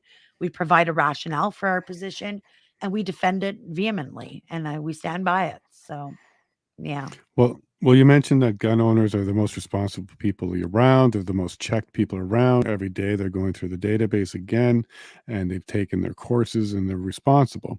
So if we did get an open carry, would that be maybe a solution to not needing the castle doctrine? Because maybe if you felt threatened, you're just carrying until you put it away. Because open carry would allow you to be ready to go, right? Yeah, so open carry and concealed carry are, open carry is a visible carry, right? So Hmm. you're visibly carrying it. And I was actually reading some studies this morning out of the States where they talked about how open carry, like if somebody's concealed carrying, you may not know, right? Because it's Hmm. concealed. It's under Concealed, their yeah. shirt or, like you can't tell they're carrying a gun. However, with open carry, they talk about it being such a huge deterrent because if Hmm. you've got a shady character who's got a knife and he's sees you coming down the dark street at night or whatever, and then he sees that shiny thing on your hip, he's gonna probably think twice, right? Hmm. Um, so I think open carry is more of a deterrent to avoid even getting in those situations to begin with. Um, and then concealed carry, I think for people who may be, In the offended or upset. profession. Yeah, like, I read a lot, of American stuff, and I do watch kind of their debate and how it goes there and try and understand from their perspective, but, there's a lot of talk about how, if you're in the shopping mall and everybody's walking around with a six-shooter on their hip, it might, be uncomfortable or awkward or weird. I mean, for me, I think Everybody had masks. yeah, I think That I'd was probably feel uncomfortable the and weird. safest I could, right? But, No kidding. um, yeah, I think it's just a more of a sense of security thing where you're not necessarily looking at people carrying guns, but, yeah, we've got a policy on both on our website, and, I think it would require extra levels of vetting and training, and we're not the Wild West gun lobby where we want everybody just running around shooting it up, like, it's not we're not like that. We're Hmm. parents and grandparents and reasonable people, but would I personally see a need for it in certain situations? Yeah. And I think anybody, you think it's never going to happen to me, but every single person who's been a victim of violence, and in particular random violence, probably thought that too. So I always think about that, when people say, well, what are you so paranoid? Do you think people are trying to kill you or whatever?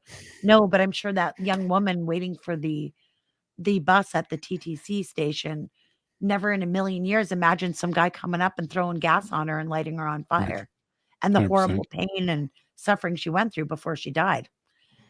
100%. I And these people that, yeah, and when they say that to you, you should ask them, are you paranoid about crashing? You wear a seatbelt. It's a precaution for Yeah, safety. It doesn't mean you want to be in an accident. It just means if you are in one, you're happy to have that with you, a seatbelt or an airbag. right. It's So, like a fire extinguisher. Like, I've got 3 or 4 of them right here in my yeah, you house, don't want a and it's fire, but well, and you're I've ready. never had a fire. Like, my house has never caught on fire. I've never had a fire. I'll probably never use them. But it's one of those things that if you ever do need one and you don't have it, well, it's too late, right? That's right. So, Yeah. Yeah. It was kind of like when you need the police are not around, right? well, And yeah, if I you mean, could protect cops do the yourself. best they can, but even here No, I get it. in the city, I'm at least, what, 8 to 11 minutes before anybody's here. Oh, we're rural. It's a lot more Well, than it'd that. be So probably it's hours. Yeah. yeah. John was asking about ex-police officers here. What's the CCFR's position on police officers being able to carry off duty? I don't we don't have an official policy on it. I think police are in a unique position because they've had a lot more training than the average Hmm. Joe. Um, I think too, you see a lot of stories out of certain jurisdictions, especially the United States, where off-duty cops have been able to stop horrible things from happening.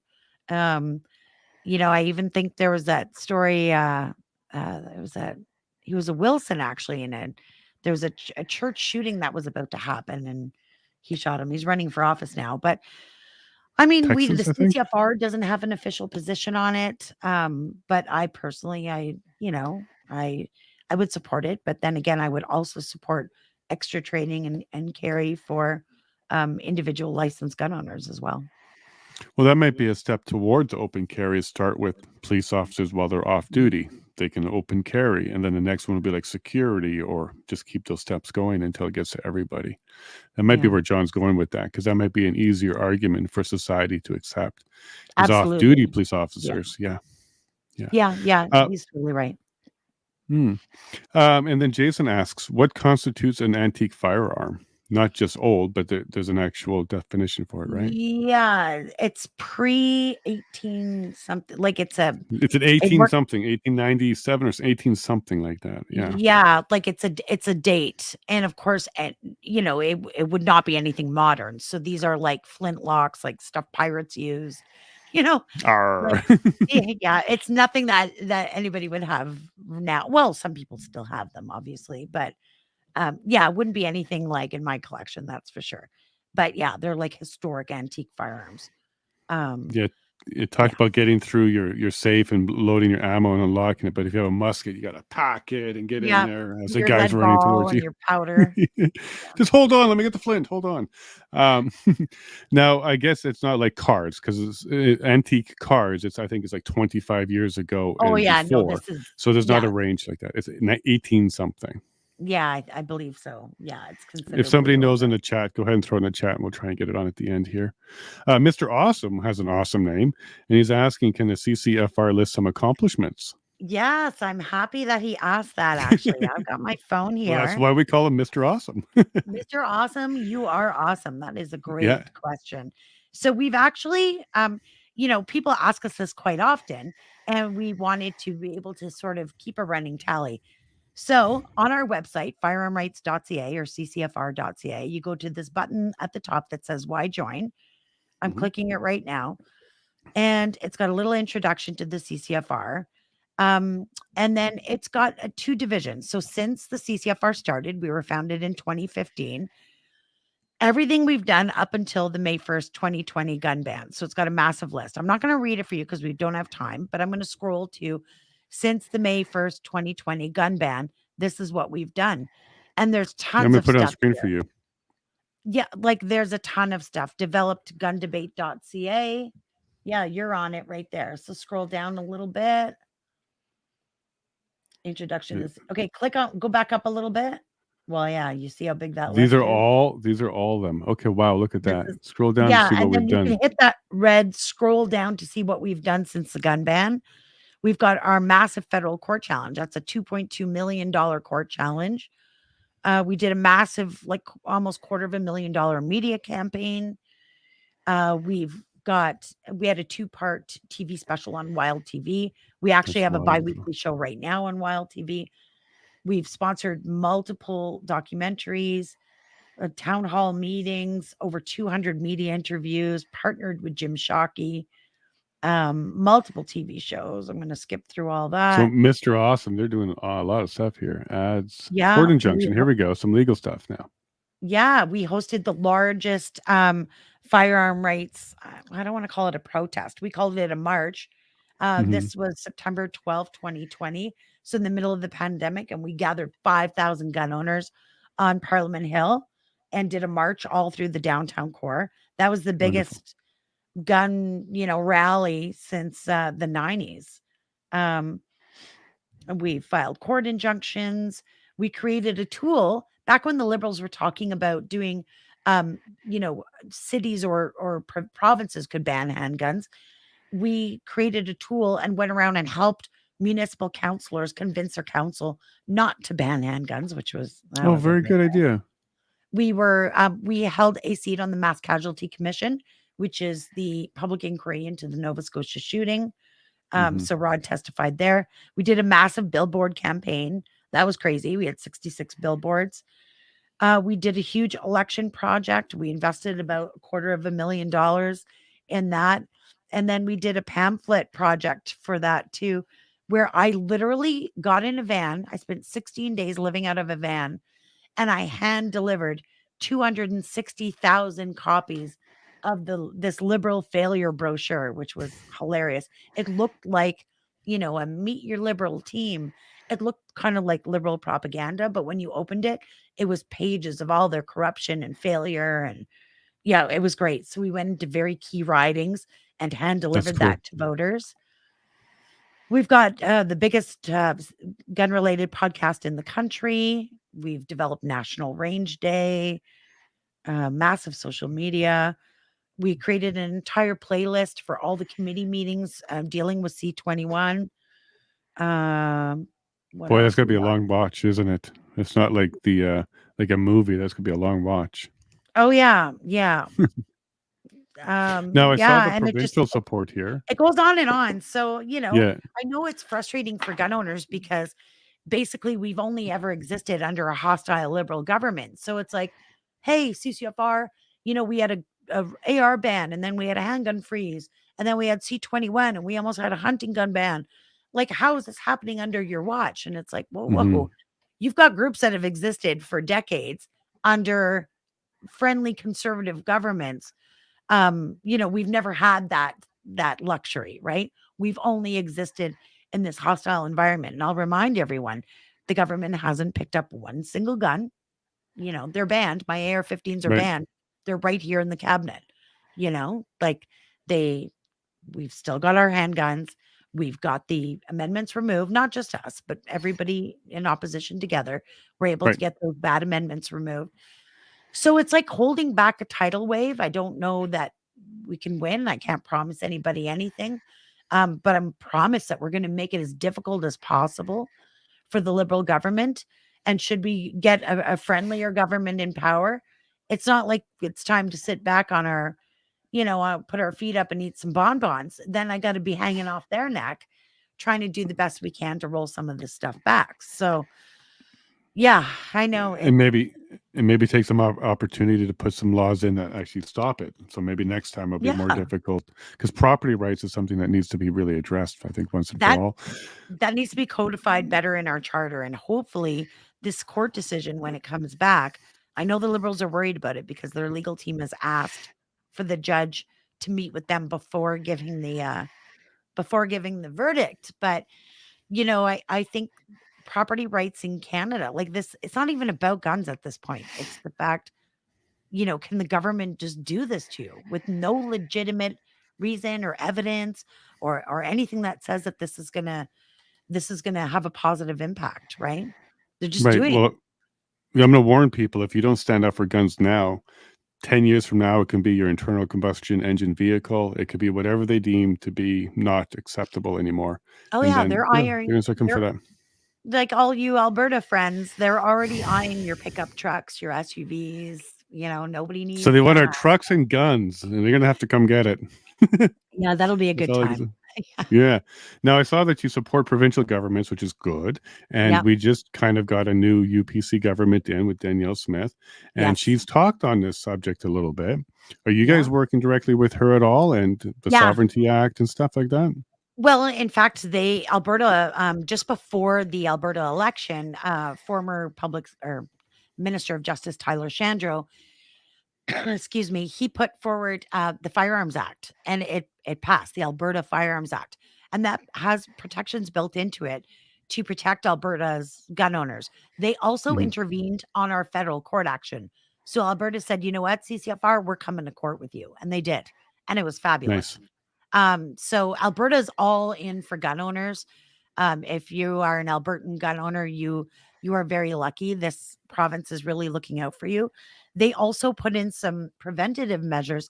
If the disgraceful Marco Mendicino ever figures out how to go around and start confiscating the guns that they banned 3 years ago, in Alberta, it will be illegal to confiscate anything unless you are a licensed confiscation agent with the Alberta government.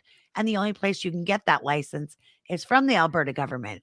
So it's going to be one of those shall not issue things, right? So, Yeah, you shall not pass that one. yeah. Yeah, you can't Yeah. do it without a license from us, and we are the gatekeepers to that license. So, Yeah. And yeah, I think it's that's a good message to Canada. If you want to be a gun owner and have freedom, bring your guns and your freedom to Alberta. We'll that's be a it. And tough province to Saskatchewan take over one day. Well, and Saskatchewan also put the Saskatchewan Firearms Act. It's not quite as robust as Alberta's, but still really awesome. So the West is definitely leading the way as far as protecting gun owners. And yeah, we've been working hand in hand with them on that. So, and we support That's great.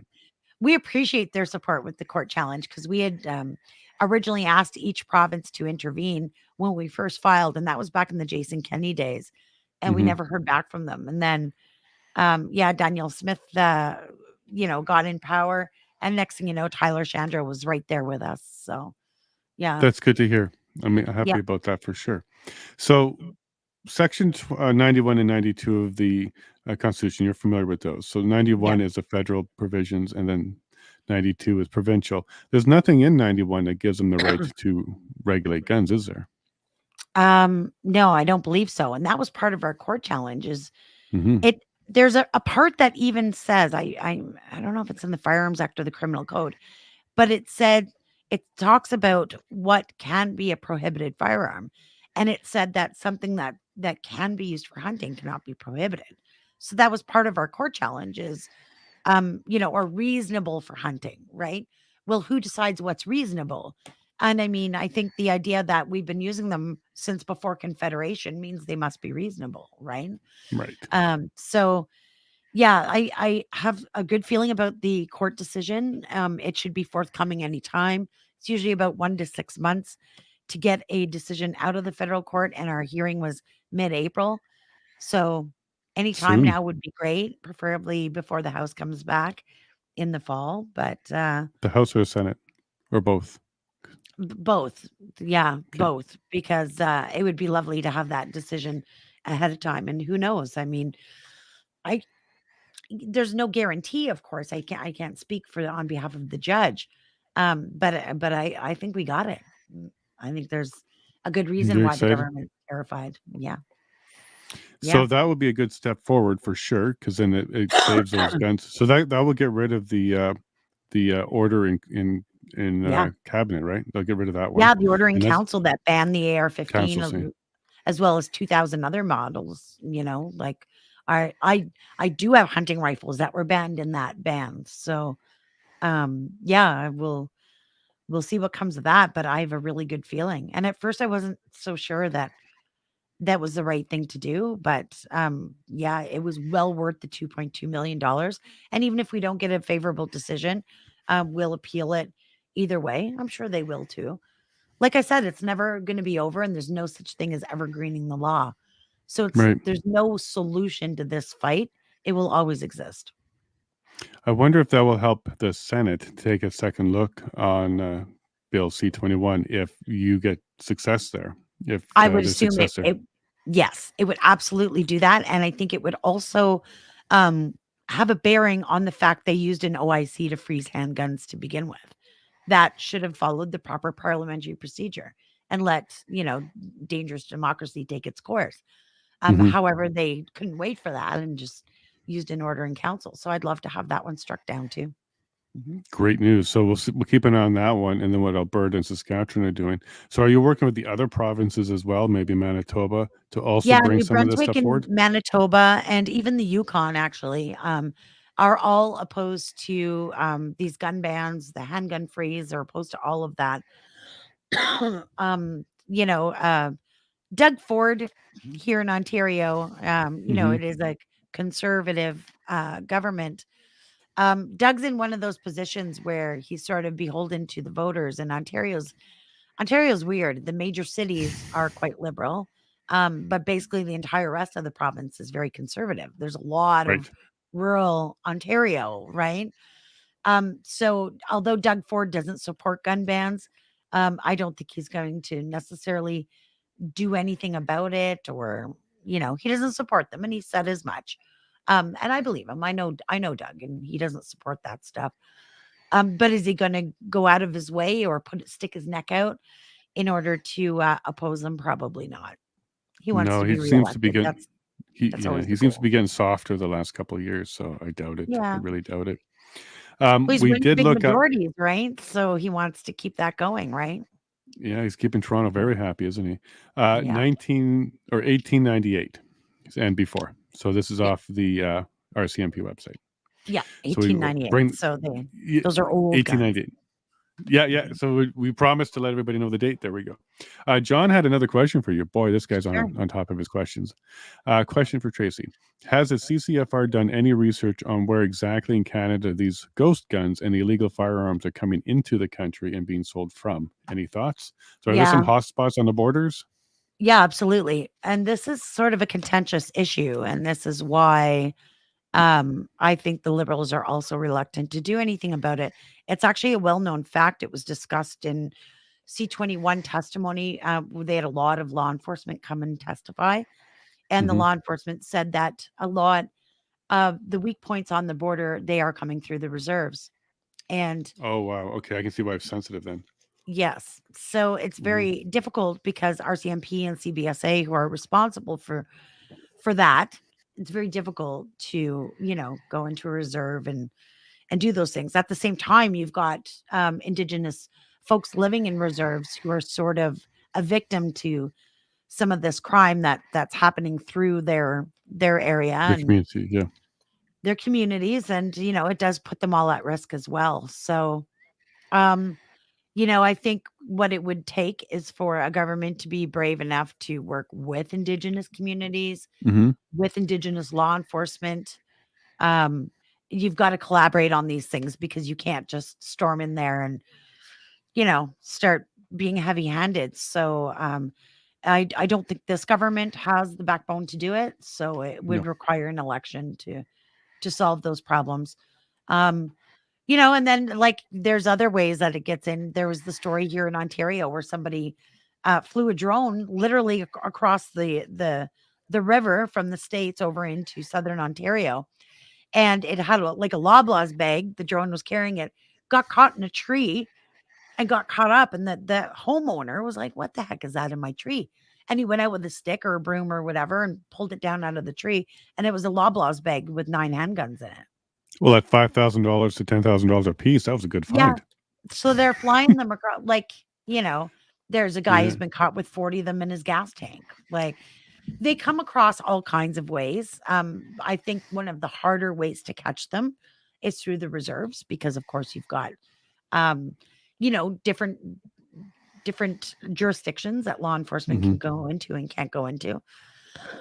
So you would need some collaboration there. But yeah, there's a lot of things we can do. And then, of course, the Liberal government also introduced C5 and C75, which reduced the minimum mandatory penalties for some very serious gun crimes, including smuggling. Now, C21 puts the maximum penalty from 10 years to 14 years, but nobody's ever actually got 10 years for smuggling guns, anyways. So they're Right. surely not going to get 14. But before, at least if you got caught, there was a minimum penalty, whether it was 2 years or 4 years, I can't remember, but you at least got that. So no matter what, you get caught smuggling guns, you're going to prison for at the minimum this set amount of time. Well, that's been removed. So now you can have a hybrid sentence and not do time at all. It So I have a sounds like hard they want. yeah, Sorry. like I have a hard time not getting a tinfoil hat, right? I mean, they're going through enormous effort, resources, and trouble to screw around with legal gun owners. Well, at the same time, it seems like making it easier for criminals to do the horrible things they're doing to our country. So Well, that's I what don't they know how want, right? Like, I don't yeah, mean they want the crime, but they want the numbers to justify the laws that they're putting in. So anything that stops those numbers from increasing, they're actually taking action against those. That yeah, sounds that sounds like a design in order to get public opinion on your side. And that's kind of our challenge, right? We got to switch that public opinion. yeah. And it's Ooh, tough because I mean, they're definitely not going to crack down on, reserve smuggling through reserves or, even some of these other ways, right? So it's very now is performative, everything they do, like the maximum yeah. penalties and Now, are you ready to advise Pierre on some of this? Do you have some policy advising that you're ready to do? Maybe change this part of the code, add this. Are you guys ready to have those conversations? yeah, absolutely. And we've already had many of these conversations with the conservative team, even before Pierre was the leader. I think there's a lot we can do, and that's kind of what's unique about a Canadian gun lobby. Is it's not just about my guns and I want to save my guns. It's not just about that. At the same Hmm. time, I'm also a mom and a grandma. I got to live here in this community. I got to speak to people all across the country who are in vulnerable communities, who are ravaged by violence. I want safer communities. I think we all do. Yeah. We should be able to Yeah. agree on that. So, I've spoken at huge national conferences on gun violence. I really, I want it twofold. Yeah, I want, for the most part, our laws work fairly well. They do what they're supposed to do when implemented and when followed properly. I want bad guys in prison. I don't want bad people to get guns. And I want gun owners to continue to, use and enjoy their firearms safely and responsibly. I think that's pretty reasonable. I agree with you. I think that's kind of real. Like, there's got to be a happy medium. There's no extreme answer here. Take them all away or completely open it. There's something in between. I think you're right on that. Yeah. I'm just seeing if this is a question. Nope. I have a question here, though. You'll notice that all RCMP and law enforcement groups have and use AR-15s with no mag capacity limits, so that the law does not apply to them, right? Yeah, that's right. Same as soldiers. I mean, they fall under the Policing Act, I believe it's called. With the Not soldiers, exceptions. but law enforcement. Yeah, I mean, they don't have to follow that. They don't even have to have a civilian firearms license. I know that's a bone of contention for a lot of people, and I think, to be honest, it probably wouldn't hurt for them to go and take their license. Cops. The criminal code is huge, right? It's like, I don't know, 600 pages or something. It's massive. So to expect a cop to know every single law and memorize it, know it inside out, and the penalties and everything else is unrealistic. For me, Mhm. I carry a copy of the storage and transportation rules. Oh, I cool. can't tell you how many times I've been pulled over. I live in Ontario, but I hunted in Quebec. And on the very last day of the deer hunt every year, they would set up a roadblock knowing that Ontario hunters were coming across with their Quebec deer.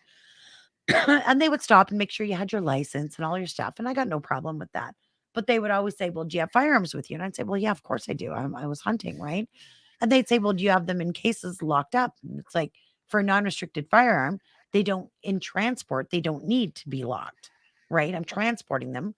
The transport regulations apply, not storage, because I'm moving them. Right. And they would argue with me. They pulled me off to the side of the road, like tried to do something, and I pull out the regulation, pull out the law, and I show it to them, and they're like, "Oh." Be like, they don't know everything. I Right. think taking the Canadian Firearm Safety course would be a benefit to them, but it's not a requirement, and I don't pretend that their training isn't necessarily adequate for what they're doing. At the same time, I'm the mother and a wife of a soldier, and I wouldn't want them to have Mhm. meg limits either. So, Absolutely. And yeah. hopefully that pamphlet's in both official languages, because the Quebec police don't like that, right? Yes, that's right.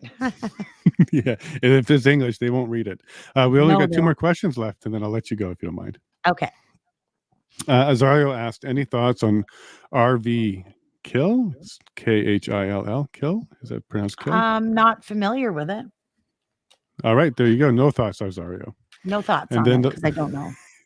yeah, that's an honest answer. Follow me on Twitter, though. I'll look it up and I'll comment on it on Twitter. Okay, cool. Azario will find you, no problem. And then the Okay. last question.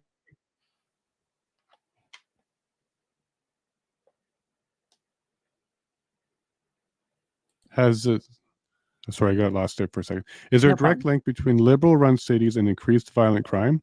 Has the CCFR identified that relationship in Canada? And does Tracey lobby her CPC friends to promote that reality?